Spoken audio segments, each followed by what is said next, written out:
Bismillahirrahmanirrahim. Alhamdulillahirabbil alamin. Wassalatu wassalamu ala asyrafil anbiya'i wal mursalin sayyidina Muhammadin wa ala alihi wa sahbihi ajma'in. Qala rabbi shrah li sadri wa yassir li amri wahlul 'uqdatam min lisani yafqahu qawli. Subhanaka la ilma lana illa ma 'allamtana innaka antal alimul hakim. Wala haula wala quwwata illa billahil aliyyil azim. Ilahi anta maksudi wa ridhaka matlubi. A'tini mahabbataka wa ma'rifatak. Amma ba'du. Assalamualaikum warahmatullahi wabarakatuh. Berkata Allamah Mufassir Muhaddis Rabbani Abdullah Sirajuddin Al-Husaini dalam kitab dia Sayyiduna Muhammad Rasulullah sallallahu alaihi wasallam, Syamailuhul Hamidah wa Khisaluhul Majidah, sehinggalah perkataan beliau, yu'ti kulla julasaihi nasibahu, la yahsabu jalisuhu anna ahadan akramu alaihi minhu. Sekarang kita duk kecek mengenai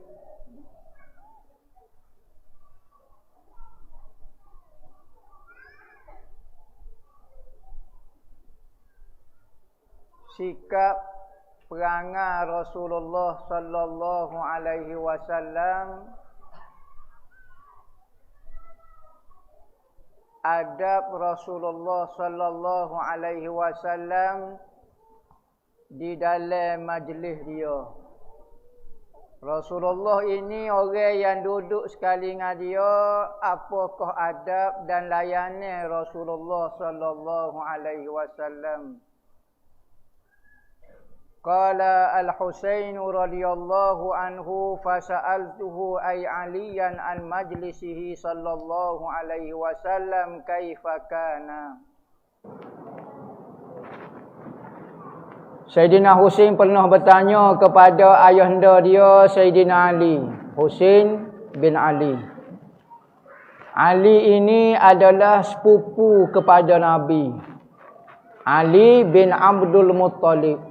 Rasulullah pula nama dia Muhammad bin Abdullah. Abdullah dengan Abdul Muttalib ini adik-beradik seibu sebapa. Abu Talib Ali bin Abi Talib. Adik-beradik ni. Kedua-duanya anak kepada Abdul Muttalib. Jadi ketika Rasulullah kecil, Rasulullah dipelihara oleh ayah kepada Sayyidina Ali.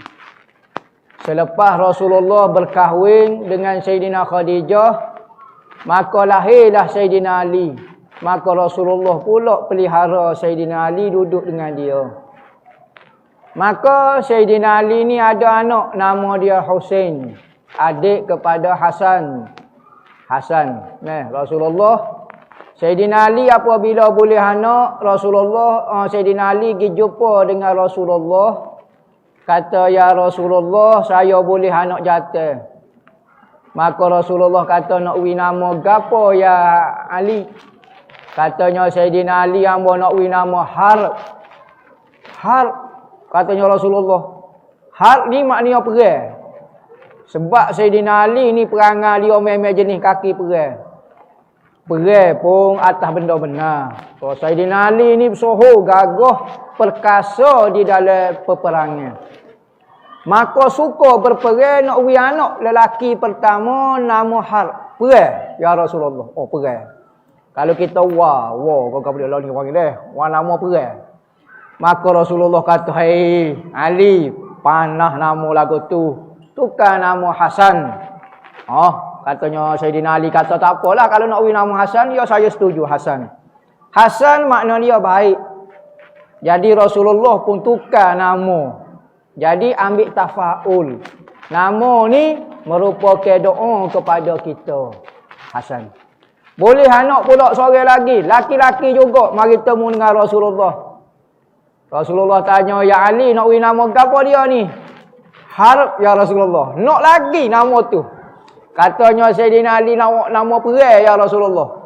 Rasulullah kata, janganlah. Nama dia Hasan, kita kecil.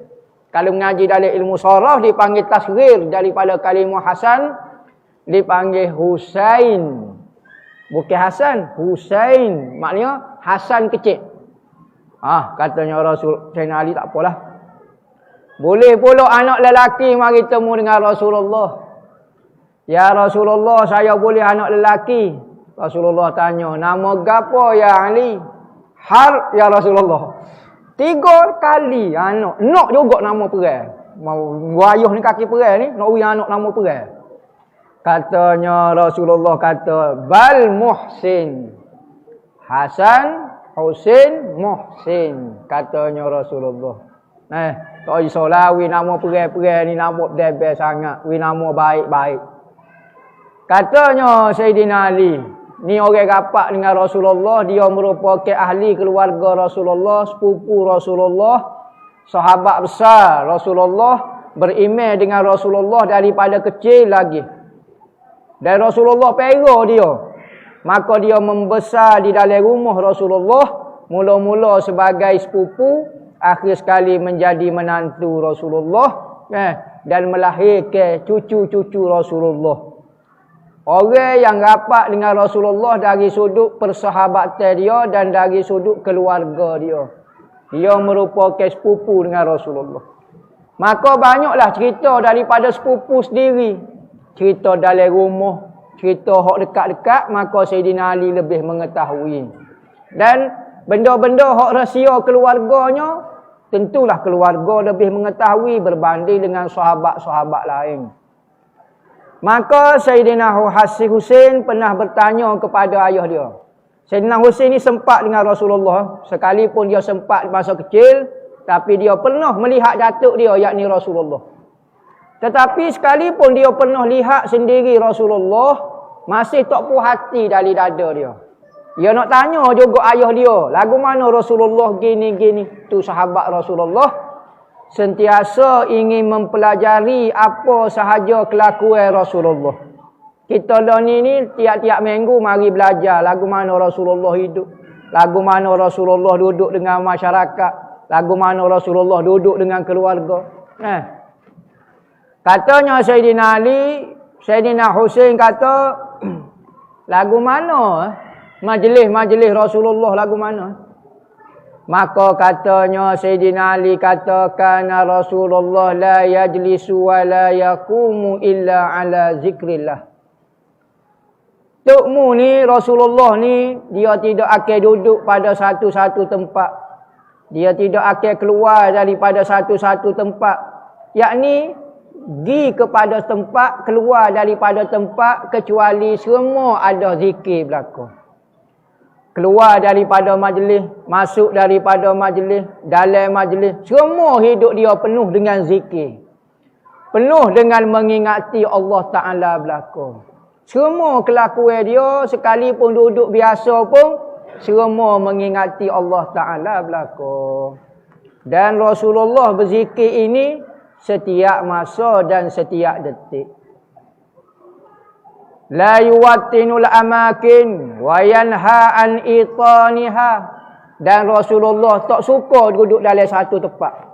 Rasulullah ni kalau dia duduk dalam satu majlis, dia tak suka kalau duduk sini macam. Dia akan berpindah, duduk situ petang, duduk situ petang. Tujuan apa? Supaya banyak saksi dia di hari akhirat. Kita di dalam nak buat kebaikan, jangan buat setempat. Ulama menyatakan makruh kita buat dalam satu tempat, duduk setempat. Iton ni panggil iton ni duduk tepat, tetap gitu. Maka sunat kita kalau semaya fardu sini, semaya sunat sini. Semaya sunat qabliyah sini, ba'diyah sini. Ba'diyah sini, maya hajat sini pula. Sunat kita pindah-pindah tempat kerana meramaikan saksi di hari akhirat. Wa yanha an itaniha, dan Rasulullah larang orang semaya melazimi satu tempat. Kerana sekalipun tempat tu akan jadi saksi, tetapi kalau ramai saksi kan lebih molek, katanya Rasulullah. Berbanding dengan satu saksi. Sekalipun diterima, saksi dia memang benar. Tetapi kalau ramai lebih molek. Wa izan taha ila qaumin jalasa haisu yantahi bihi majlis. wa ya'muru bizalika. Rasulullah kalau masuk dalam mana-mana majlis, dia akan berhenti hok ada ruang dalam majlis tu, ada kosong dia akan duduk. Dia tak cara depan ke belakang ke mana ke, asal benda tu ada ruang dan tak tetap duduk depan semacam. Kan dia duduk situ, duduk situ. Tapi dari Rasulullah duduk situ, kan orang akan kopu kok tu pulak lah. Tetapi Rasulullah tak suka duduk setepak macam. Kecuali ada darurat. Wa yu'ti kulla julasaihi nasibah. Dan Rasulullah ini suka melihat orang-orang dalam majlis dia. Orang yang duduk dengan Rasulullah, Rasulullah akan perhati setiap orang ni. Rasulullah suka memberi nasib daripada pandangan mata dia kepada orang yang duduk dengan dia. Tengok, perhati. Bukan sunnah Rasulullah duduk dalam majlisnya, tak tengok orang tu duduk. Ya, tak. Rasulullah ni suka memperhatikan orang duduk dalam majlis dia. La yahsabu jalisuhu anna ahadan akramu alaihi minhu. Sehingga ke Rasulullah ni suka melihat tetamu dia, sehingga ke orang yang dilihat Rasulullah menyangka dialah yang paling Rasulullah perhatikan. Tengok. Dalam ramai-ramai orang duduk dengan Rasulullah, Rasulullah perhati sehingga ke setiap orang rasa, Rasulullah perhati aku semacam. Siapa berikat lagu tu? Orang ni pun rasa lagu tu juga, orang ni pun rasa lagu tu. Kerana Rasulullah suka memberi pandangan dia. Kerana di antara adab dan cara nak memuliakan tetamu kita, kita tengok ke dia. Kecek tak sewak tak sahur, buat tunduk gitu, jangan. Sunat kita tengok ke dia, barulah dia rasa dia diperhatikan orang. Rasa cakna dengan dia. Maka Rasulullah dia perhati sore-sore.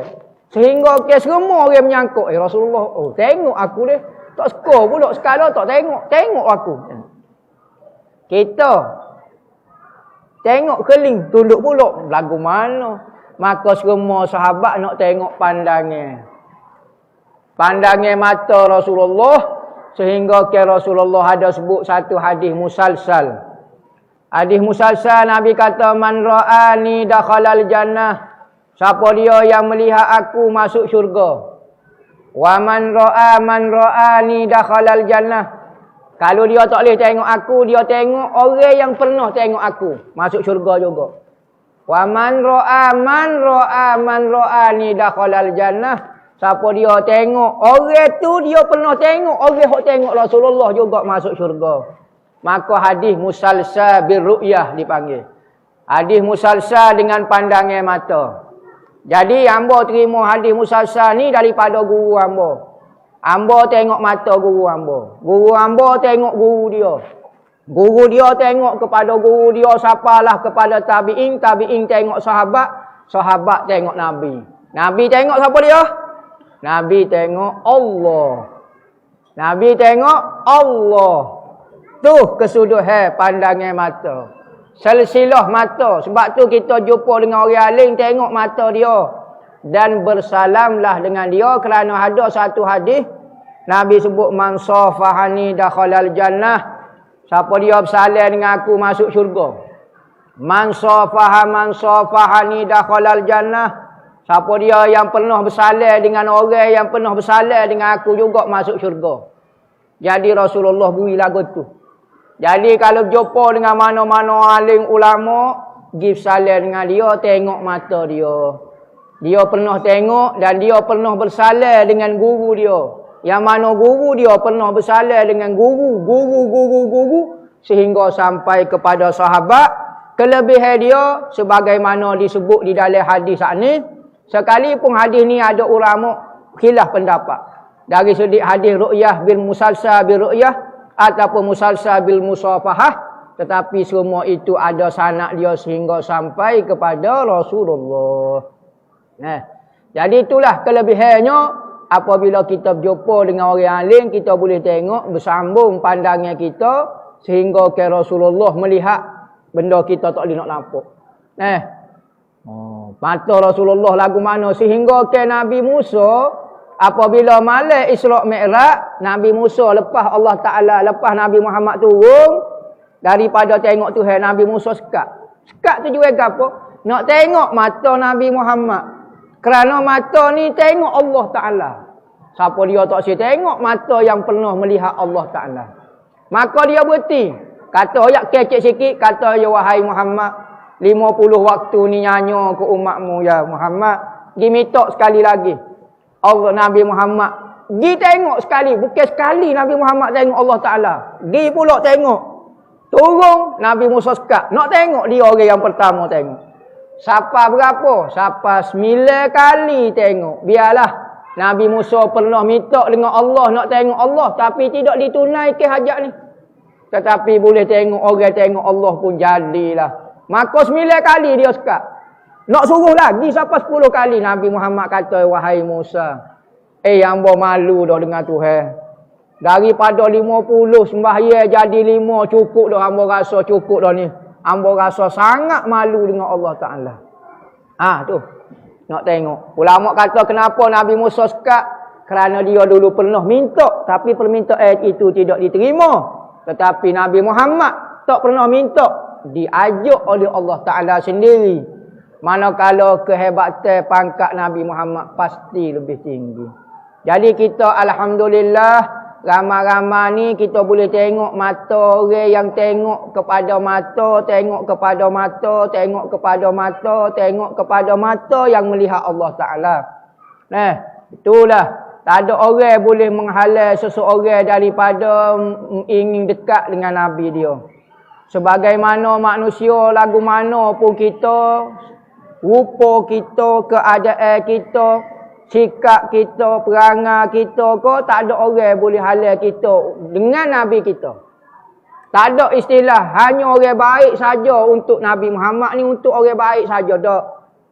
Orang berdosa, orang buat salah, semua layak untuk menghampiri Nabi. Cuma dia nak ataupun tidak. Kerana pada hari akhirat, semua manusia akan mencari Nabi Muhammad. Hak berdosa, hak tak berdosa, semua nak cari Nabi Muhammad. Jadi mudah perkumpulan kita pada malam ni merupakan usaha untuk mencari Nabi Muhammad. Biar cari atas muka dunia lagi, jangan cari di akhirat. Cari di muka dunia ni lagi. Mudah-mudahan kita berjumpa dengan Nabi Muhammad. Tadi kita dengar qasidah. Tuba liman yarani wa amana bi. Nabi kata bertuah orang yang melihat aku, sahabat. Bertuah kamu sahabat, mu tengok aku dan kamu beriman dengan aku. Rasulullah puji sahabat dia, beruntungmu. Dalam berjuta manusia, puak-puakmu saja boleh tengok aku dan boleh beriman dengan aku. Tetapi, tuba summa tuba summa tuba. Allah beruntungnya, beruntung dan beruntung sangat. 3 kali perkataan beruntung. Liman lam yarani wa amana bi. Bagi orang tak pernah melihat aku tapi beriman dengan aku. Siapa dia? Puak-puak kita. 3 kali lebih beruntung. Rasulullah puji orang lah ni kerana dia tak pernah tengok Nabi Muhammad tapi beriman dengan Nabi Muhammad.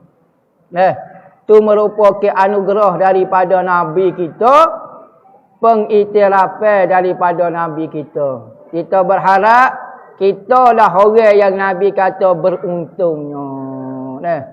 Wallahu a'lam. Ada soalan ke? Boleh soal.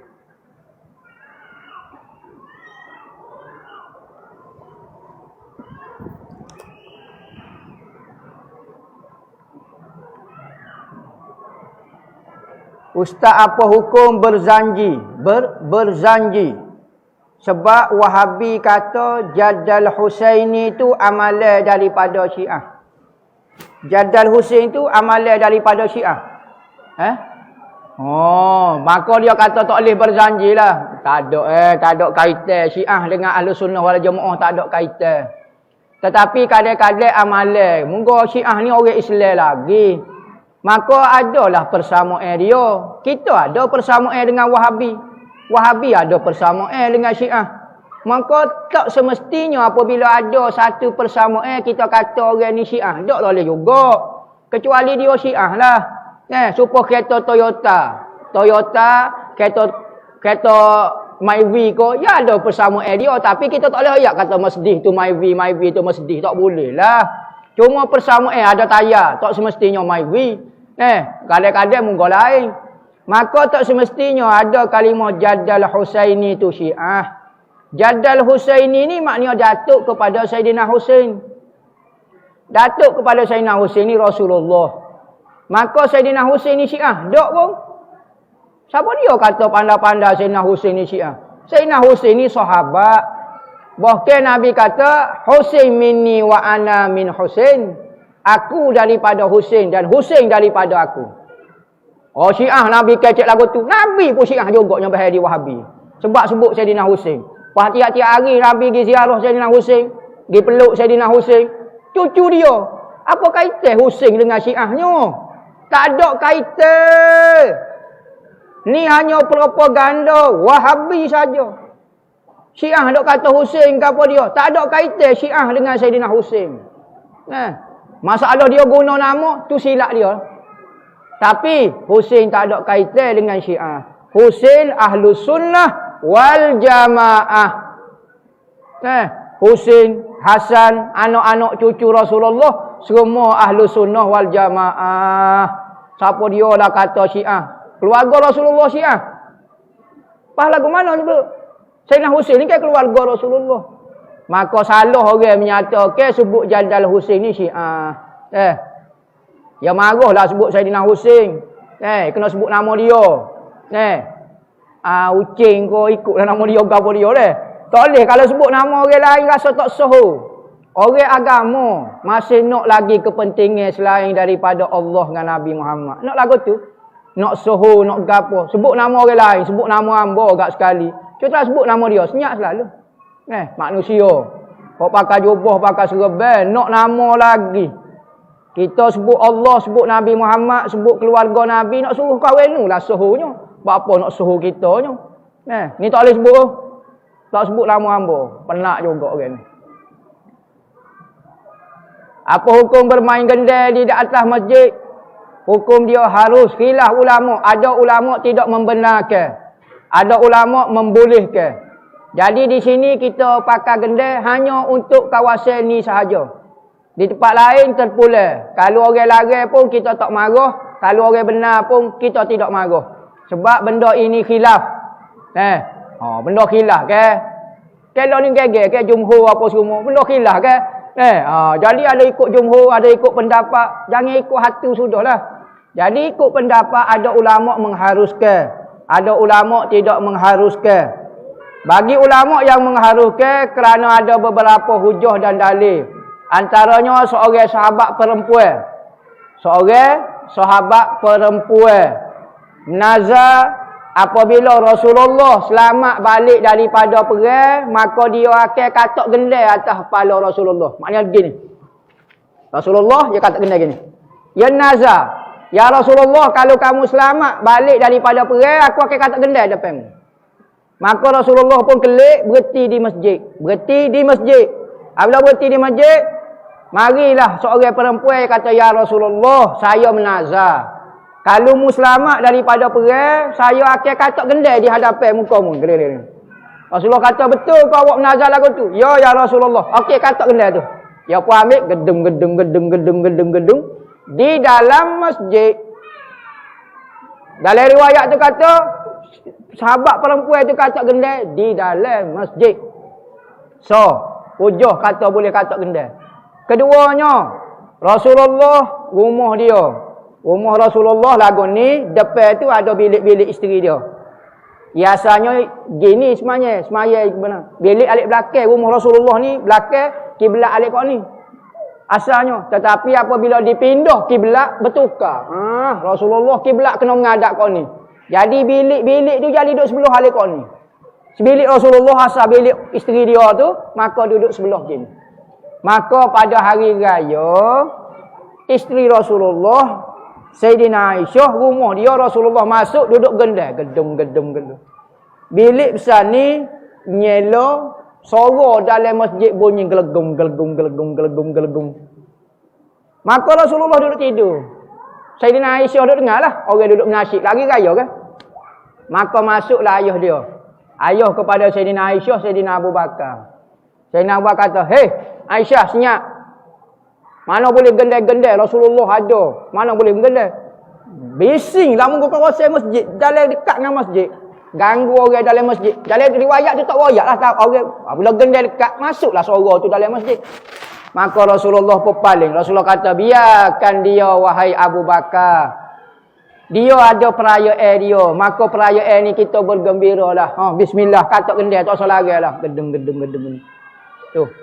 Dalam riwayat lain pula, orang Habsyah. Orang Habsyah ni orang Ethiopia. Mari ziarah cari Rasulullah. Jumpalah Rasulullah di Madinah. Jumpa dengan Rasulullah. Jumpa dengan suka tak suka dengan Rasulullah. Dia berjoget dalam masjid buat dia. Dalam riwayat kata, yal'abun fil masjid. Bermain senjata. Yang ambil senjata, dia lompat. Orang Arab kan? Sukanya, bergembira kerana jumpa Rasulullah. Suka pokok dia. Ramai pakak joget. Ada riwayat kata, yarkusun. Berjoget dalam masjid. Joget buat dia. Joget dalam masjid. Ada riwayat kata, yazfinun. Joget zaping. Joget zaping. Sebut perkataan zaping ni. Wa yazfinu. Dan joget zaping. Dalam masjid. Maka Rasulullah lari. Rasulullah tengok. Kau duduk joget. Oh, sukanya. Gedeng. Joget. Bukan Rasulullah saja tengok. Sahabat tengok. Sayyidina Aisyah kata, ya Rasulullah, hamba nak tengok juga. Aisyah nak tengok. Boleh tengok. Aisyah tengok. Orang duduk main dalam masjid. Maka ada hujah banyak mengenai katak gendang. Tu antara-antara bagi pendapat yang menyatakan boleh katak gendang di dalam masjid. Nak buat boleh, tak boleh buat pun boleh, terpulang. Bukanlah benda itu qat'i. Putus, nas. Tak boleh.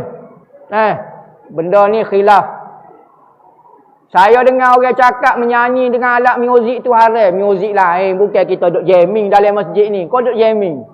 Duk main. Parok ada bukan lagu tu. Muzik lagu tu.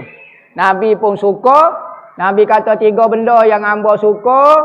Salah satunya suara yang enak. Sautul hasan. Suara yang enak. Rasulullah pernah letak satu mimbar dalam masjid untuk berqasidah.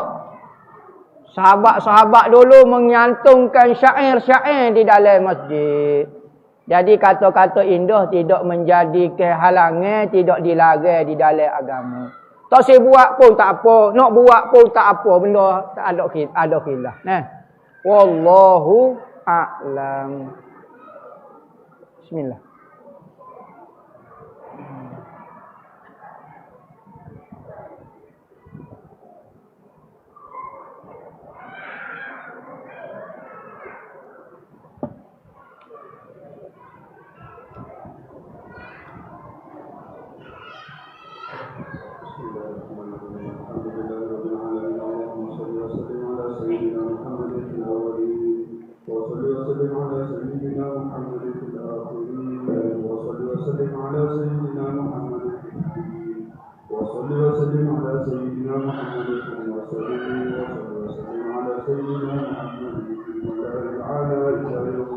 Amin. وصل وسلم على سيدنا محمد وعلى آله وصحبه أجمعين. ولقد أشهد بما وصاه أي الأشكال والله ملكنا عليه وما يسافر أو يكون لكن حب في السرائر قد علم به شقة ربنا وحكانا التزينا بالمودة بنا وفي فضلنا للواحد الأهل العلي إلهنا متوسلين بمن إليه دعانا وآله وحبيبه وصحبه سيد الوجود به الإله يا ربنا يا ربنا يا ربنا إن استغفرنا بالدعوات أنت لنا يدورنا في هذه الدنيا وفي أخرانا اصلح لنا الأحوال واغفر ذنبنا ولا تؤاخذ ربي أخطانا واسكن بنا في انقطاع المصطفى تطلق على بدن الحبيب خطانا أرنا بقدر قدرة أحمد في بهجة عين الرضا تبعانا وارغب به في كل حبلنا وحبال من ودى ومن والاه يا الله والمرسلين ومن أجاب نداءنا وذوي الوجوب وطالبا أوصانا يا الله والآمنين والسائلين جميعا نحن بين يديك أنت ترانا يا الله ولقد رجوناك فهب ذلنا واسمع بفضلك يا سميع دعاءنا يا الله انصرنا سنة طالب الأرض واجمع كل من عادانا يا الله انظر إلينا واهدنا كسلنا واشفع بعاجل مرضانا وانظر إلينا واهدنا كسلنا واشفع بعاجل مرضانا وانظر إلينا واهدنا كسلنا واشفع بعاجل مرضانا واغفر الحاجات واصلحنا عند الممات وأصلح عقبانا يا رب اجمعنا وأحباب لنا في دارك الفردوس يا رب واجمعنا واحباب لنا في دارك الفردوس يا رب واجمعنا واحباب لنا في دارك الفردوس يا رضوانا المصطفى صل عليه وآله حركت بالمصطفى سبحان ربك رب العزة عما يصفون وسلام على المرسلين والحمد لله رب العالمين إن الله وملائكته يصلون على النبي يا أيها الذين آمنوا صلوا عليه وسلموا تسليما الصلاة والسلام عليك يا سيد المرسلين الصلاة والسلام عليك يا خاتم النبيين الصلاة والسلام عليك يا من أرسله الله رحمة للعالمين ورضي الله تعالى عن أصحاب رسول الله أجمعين آمين. Kita baca Fatihah, kita bertawassul dengan surah Al-Fatihah, dengan keberkatan surah Al-Fatihah, dengan ketinggian surah Al-Fatihah, dengan rahsia surah Al-Fatihah, dengan kedudukan orang yang diturunkan surah Al-Fatihah kepada dia, yakni Nabi SAW, dengan niat supaya Allah Ta'ala mengampunkan dosa kita, dosa kedua ibu bapa kita, dosa orang yang kita sayang atas muka dunia. Allah Ta'ala mengangkat bala daripada umat Nabi SAW, berlemah lembut dengan umat Nabi Muhammad, menutup segala aib umat Nabi Muhammad. Allah Ta'ala menurunkan segala kebahagiaan, segala kesukaan, dan Allah Ta'ala menjadikan suami-suami yang penyayang dan bertanggungjawab, isteri-isteri yang penyayang dan taat, anak-anak yang soleh-solehah, keluarga yang bahagia, kampung yang sejahtera, negara yang baldatun thayyibatun wa rabbun ghafur. Apa yang diniatkan oleh orang yang hadir dalam majlis ni, mudah-mudahan Allah Ta'ala memberi lebih daripada apa yang ia niatkan. Apa yang diniatkan oleh wali kutub pada malam ni, wali-wali Allah, wali-wali gaib, semua guru-guru kita, dan apa yang diharapkan dan yang dicita-citakan oleh guru kita Al-Habib Umar bin Muhammad bin Salim bin Hafiz, dan setiap cita-cita yang baik yang diniatkan oleh orang-orang baik, orang-orang soleh pada malam ni. Wa ila hadratin Nabi Muhammadin sallallahu alaihi wasallam. Al-Fatihah. Bismillahirrahmanirrahim.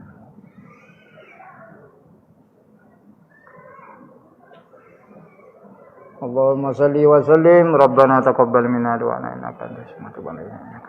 Wa biha subhanakallah. Wa akhiru da'wahum alhamdulillah. Bismillahirrahmanirrahim. Alhamdulillahirabbil alamin wassalatu wassalamu ala asyrafil anbiya'i wal mursalin sayyidina Muhammadin wa ala alihi wa sahbihi ajmain. Amma ba'du.